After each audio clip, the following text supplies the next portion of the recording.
Bonjour à tous, on se retrouve pour une nouvelle vidéo sur le sport. Mais cette fois, ça va changer d'habitude. Ce ne sera pas une vidéo sur l'actu sport, mais ce sera une vidéo où on va s'intéresser aux entraînements de sportifs et plus précisément aux étirements. On va voir si les étirements ils sont vraiment efficaces ou pas dans les entraînements. Ainsi, on va dire, pour étudier on va dire, les étirements, j'ai donc lu différentes analyses de la littérature de certains scientifiques et chercheurs. On peut par exemple nommer le Gilles Cometti, qui est un enseignant-chercheur très connu dans la préparation physique. En fait, on a vu que les étirements, ils n'étaient pas conseillés d'être faits avant une pratique sportive. Parce que si vous voulez, quand on va faire les étirements vont faire que nos muscles seront moins attentifs à la douleur et ça va donc favoriser le risque de blessure et aussi ça va augmenter le seuil de tolérance. C'est-à-dire qu'on aura moins mal que d'habitude. Donc c'est-à-dire que par exemple on va avoir une entorse, on va avoir moins mal que d'habitude, donc on va pas se rendre compte qu'on a une entorse et donc on va augmenter, on va dire, le risque de blessure et on va même augmenter la blessure. Et on sait aussi que si par exemple les étirements sont faits avant de pratiquer votre sport, on sait qu'il y a certaines performances sportives qui seront diminuées.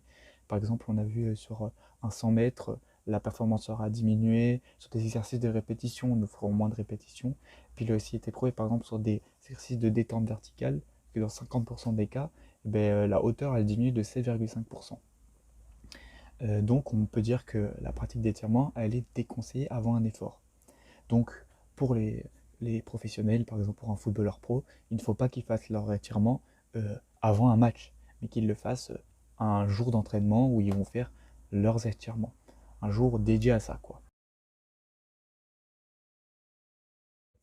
Les étirements, ils sont aussi utilisés après une pratique sportive, c'est-à-dire pour la récupération. Mais là aussi, ils sont déconseillés, parce que si vous voulez, les micro-lésions qui sont créées suite aux étirements, bah, c'est les mêmes qui sont à l'origine des courbatures. Donc en gros, si vous faites vos étirements euh, lors d'une récupération, et ben en fait, ça va augmenter votre risque de courbature, mais les étirements, ils seraient par contre là euh, important à faire et conseillé pour les sports nécessitant des amplitudes articulaires extrêmes comme la gymnastique ou la danse, parce que nécessairement ça permettrait une meilleure souplesse et une meilleure amplitude articulaire. C'est pour ça que quand on regarde à la télé par exemple les, euh, les gymnastes, avant qu'ils passent devant les jurys, on voit qu'ils font beaucoup d'étirements, tout ça. Ouais, ils sont faits surtout pour justement qu'ils aient une meilleure souplesse. On sait aussi que les étirements ils permettraient de combattre certaines raideurs, donc justement par exemple c'est pour ça que c'est utilisé dans la danse, tout ça, tout ça. Mais les étirements ils sont importants, c'est pour ça que les sportifs l'utilisent, parce que ils permettent de limiter le risque de blessure, mais que cette limite de blessure elle est possible quand tu fais les étirements de manière régulière et pas avant ton sport que tu vas pratiquer. C'est donc pour ça que les professionnels, ils vont donc faire leurs étirements, comme j'ai dit tout à l'heure, des jours où ils font pas match. Et cela va donc permettre d'être moins blessé au tendon ou, euh, ou à d'autres poids, et ça va aussi permettre une augmentation des poids et des répétitions dans les exercices, par exemple pour la musculation.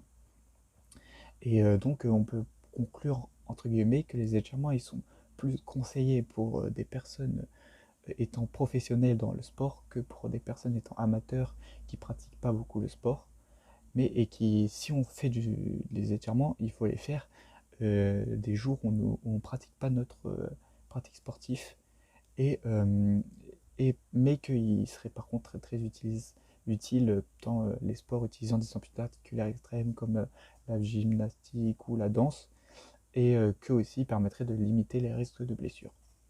J'espère que cette vidéo vous aura plu. D'ailleurs, je ne vous l'ai pas dit, mais je suis en live sur Twitch. Maintenant, je fais des live Twitch sur FIFA ou, ou sur l'actu du sport pour parler avec vous. Pour l'instant, il y a très peu de monde. Ça se compte en deux ou trois personnes. C'est donc pour ça que c'est très compliqué de faire de l'actu du sport puisqu'il y a presque personne qui parle. Donc pour l'instant, je fais plus du FIFA. Mais je compte à ce qu'il y ait beaucoup plus de monde sur Twitch, justement, pour pouvoir discuter du sport. Et j'ai aussi un serveur Discord si vous souhaitez le rejoindre. Vous pouvez le trouver, je pense, dans la description. Je vais le mettre comme mon Twitch.